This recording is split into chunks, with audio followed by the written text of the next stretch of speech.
Daghan kay tag mapupo nga mga pagtulunan sa unang pagbasa, apil na sa atong tubag sa Salmo.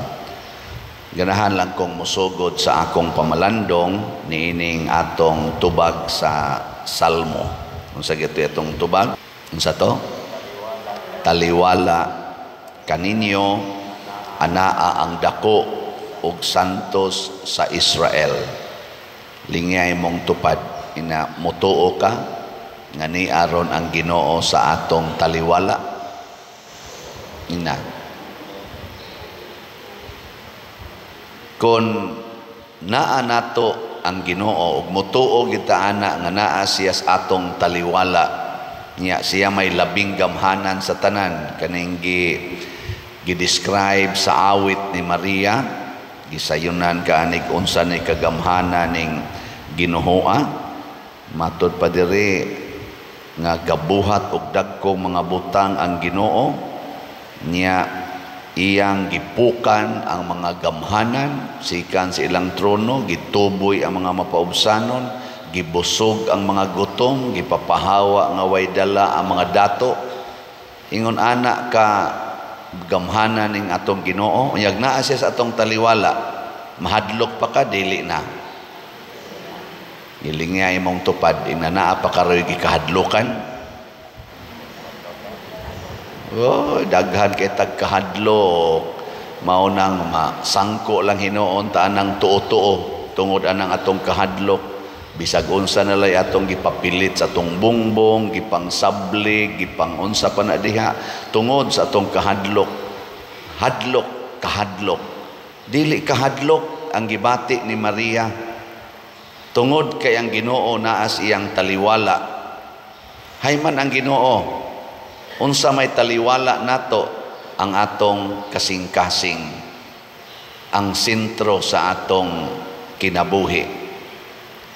Mao na si Maria, iyag yung giingon diri pagsulti, pag humagdaig ni Isabel kaniya nga, bulahan ka sa tanang mga babae, ikaw ang inahan sa Ginoo, ngano kaha nga miduaw manako ang inahan sa Ginoo. Mo na ang atong maghimaya ka Maria, inspired by the Holy Spirit ana si Isabel pagsulti niya ana.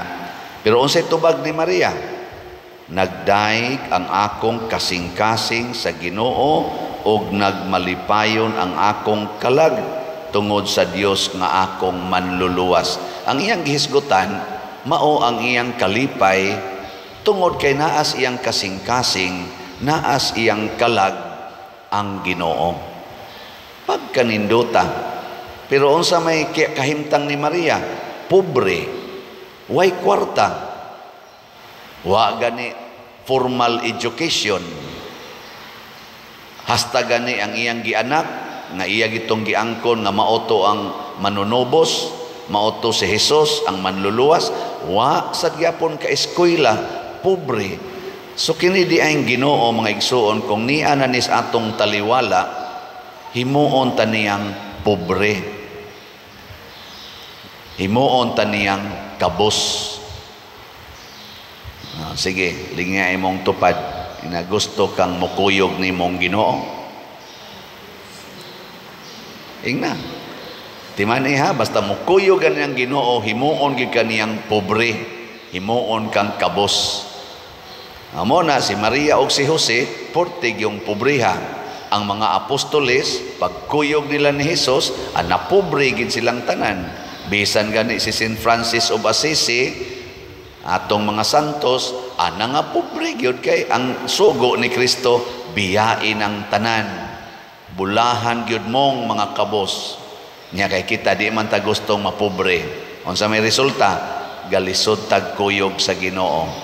Unya karon kay daghan naman kag mga dinato nga mga butang sama sa imong balay, imong kwarta, imong alahas, hasta gay nang imong gipanghidhid sa imong naong, gipangkolor sa imong buhok, dinato man na siya. Unsa may sunod na hitabo? Dili na ka malipayon nga tinud-anay. Unsa na may naani mo? Kahadlok, kabalaka o karatol. Usahay pagani, kasuko, kahiubos, self-pity. depression o uban pa. Bugat na kayo mong gibati. Daghan kay kag problema, wa kay kalinaw. Dili na ka makaingon, nagmalipayon ang akong kalag, nagmalipayon ang akong kasing-kasing, bugat akong kasing-kasing, luya ang akong kalag. Aka na derong kasigig away nato nga mga politicians o mga leaders, purting mga datua, oy, syunan ka ng ila lang ganing mga rilo, milyon-milyon, rilo lang na. Napa sila'y kaugalingong eroplano, napa sila'y kaugalingong helikopter, naa sila'y kaugalingong mga barko, purtig yung mga datua. Pero way kalinaw na, siging ko anay, away. Siging pamakak, siging pamakak. Ngilingay mong tupad, yung na di ka bakakon. Di ka bakakon. Yung na. Sige yung pamakak ka na, bakak to the max. O niya, inig pamakak ni mo, lain na sang karatol, lain na sang ngaway kalinaw. Awa na dyan kay kalipay. Si Maria, kanunay nagtugan sa kamatuoran. Muna diri sa atong unang pagbasa ni ingon diri, paglipay o katawhan sa Israel, kay anaa na sa inyong taliwala ang Ginoo. Tinuod gina mga igsoon, ni ana sa atong taliwala ang Ginoo, apan ang gusto sa Ginoo sama ni Maria atong pasudlon siya sa atong kasing-kasing. Unsaon man pagpasulod, higugmaa siya. Higugmaa ang pulong sa Ginoo nga nag-ingon, alagari ang labing ubos sa imong isig katao. Kay unsay imong buhaton ngadtos labing ubos, imo nang gibuhat nga rin ako. Maunay pulong sa Ginoo. Whatever you do to the least of your brethren, you do it to me. Ang ato rong simbahan, least kayo ang halin sa slots. Unsa man, inyong alagaran, dili. Kusga. Oh, sige, daghan nagpalit og slot. Ingon ko ang atong MMHD, katong Mother Mary's Healing and Deliverance, kinahanglan unta to mahurot na tog palit karong May 31 kay iya girong pista ni Mama Mary, iya sad ning buwan kining Mayo. Pero wa man mahurot atong gibaligya 6,000 ra ka slots. Nya tag 1,000 per slot. Ang atong halin as of yesterday 935 paman, wa kabot 1,000, naapay 5,065 ka slots. Pero bisan paman ani, magpasalamat kita sa Ginoo. Pakpakan nato ang namalit nato og Mother Mary's Healing and Deliverance. Daghan kay takaron og mga pamaagi nga magsigit tag pangitag healing and deliverance, the best healer and the best deliverer nga mupawagtang sa yawa sa tong kasing-kasing og kinabuhi, mao gyud si Mama Mary. Kay ngano man si Mama Mary og si Jesus nagkuyog kanunay. Mao bitaw si Mama Mary nakalipay ni Isabel, kay pag-adto ni Mama Mary ni Isabel diha sa iyang taguangkan si Jesus. Niya sa wala pa musuod si Jesus sa taguangkan ni Mama Mary, diha siya iyang kasing-kasing. Gihigugma na ni Mama Mary ang pulong sa Ginoo. Ang pulong nga wap ang magpakatao. Mautong sa iyang pagsigig higugma sa pulong sa Ginoo, ang pulong nahimog yung tao. Mao na si kanindot ana. So palitag slat ha. Hotdon tani karong adlaw, imagine na pilagot ta kabuok. Sa ako pa lang YouTube subscribers, wa pa nailabot sa mga viewers nato all over the world, kamong magsigig tan-aw. 192 na guna 1,000. Nya pila ray atong palitonon, 5,065 slots. Mamalit lang ni karong adlaw tag sa kaslat. Kamong tanan nga minaw, palit mo ko sa kaslat, ipadangan is atong GCash. Ang akong GCash dili na di masudlan. Ang buto kang Brad Loloy na lang tingali, Brad Bernardo o pampuno, no? Napakuno okay pa kuno kang Brad Loloy, kana Bernardo Jacobi. Mao na lang na okay nga GCash, pero sugod ugma, open na sad ning akong GCash. 500,000 may maximum ani kay bag-o naman sang adlaw sa sunod buwan ugma. Hangtod ugma, pamalit mo tag sa kaslat. Siya arog di ni mahurot 5,000 niya kitang tanan sobra tas 1 million. Siya arosad, no? Pero nga naman, tungod kay usahay, ang atong priority mao ang atong personal nga kalipay, ang atong self. Si Mama Mary, ang iyang priority mao ang others. Ang others, dili ang iyang self. Mao nang morisgo siya, moantos siya aron lang mahatagag serbisyo ang uban. Nya salamat sad sa namalit sa atong SBF DAG. Ang atong SBF DAG katong para sa atong kumbento nahalina na tag 23,247 ka slots, naapay 36,753 ka slots, tag 500 pesos ni. Unya nasa tay 16 slot challenge, tag 8,000 pesos per challenge, na nasa tay 38 ka 16 slot challenge. So ato sang pakpakan ang namalit aning atong SBF DAG. Salamat kayo. Nya open pa sad atong DSAP na natay 197 ka slots sa DSAP katong tag 500,000 pesos. Kining akong gihisgutan nga para sa atong simbahan mao ni ang tinuod nga makalipay.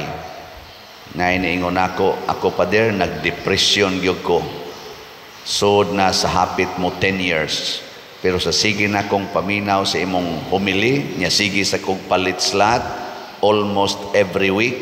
Tagsa-tagsa lang hinoon ko no kaslat, nawagtang ang iyang depression. Mao nang ingon siya, ako na gining i-commit pader. Every week mo palit na gyud kog slot. Nako, yahaya ni niya. Unyag balikan kas depression. Mo palit pa ka di na.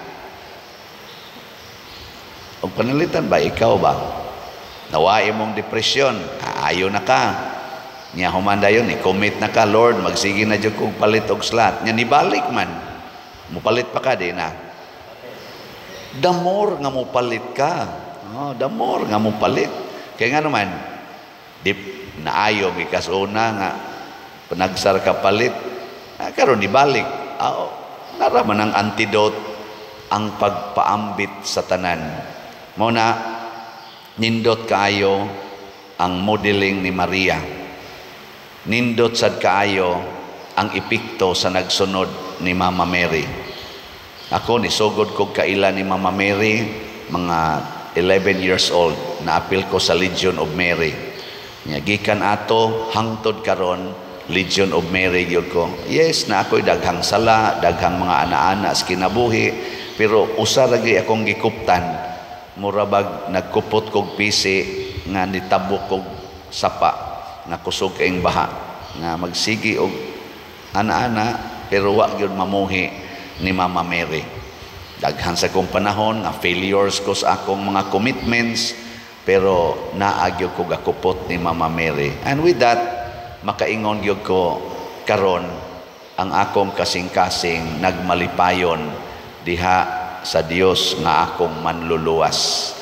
Nga naman, magtanaw lang ko ninyo daan, lipay na kay ko, labi na ginigpalit ninyong slot, postan, murag mo ulpot akong kinabuhi. Kanang mo ari dire niya magpa-picture, pader, manabi amig palit dito. Sige, picture, tapang kanindota. Pero ka na magsigig pa-picture, o niya, iguman, wag gigipalit. Makaingon lang sa ko, hopefully, next time. Di ba? Di na ang akong kalipay nga, unsay gihatag nga rin ako, unsay gihatag nga rin ako. Dili na, ang ako, unsay gihatag ngadto sa simbahan, pinaagi kanako. Kana mga slat-slat bisag 1 centavo wa man jud ko'y gikuha ana para magina sa simbahan. Mao ra ginay akong ikapang hambog ika proud of kay hasta ako mopalit man sa kog slat. Manguha na noon ko diha, palit man ganay kog slat para gina sa simbahan. Ang ako ra yung kwaon, ang ako ra yung stipend di sad tanan. Siguro mga 5% lang sa akong stipend akong kwaon para sa akong personal. Nya dili pa gina nako personal kay ako nang ipanghatag-hatag ngadto sa angayng hatagan. Kana bitang moadto kog pista, imbitaron ko.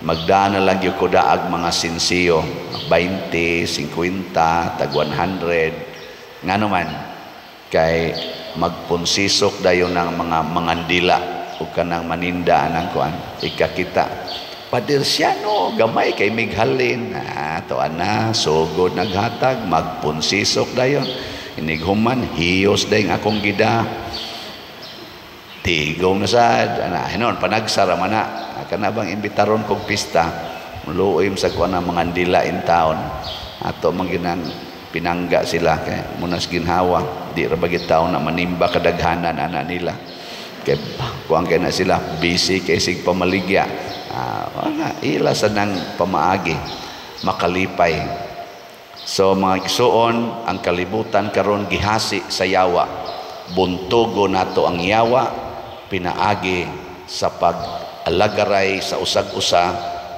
kuyog ni Kristo kuyog sa mahal nga Birhen Maria.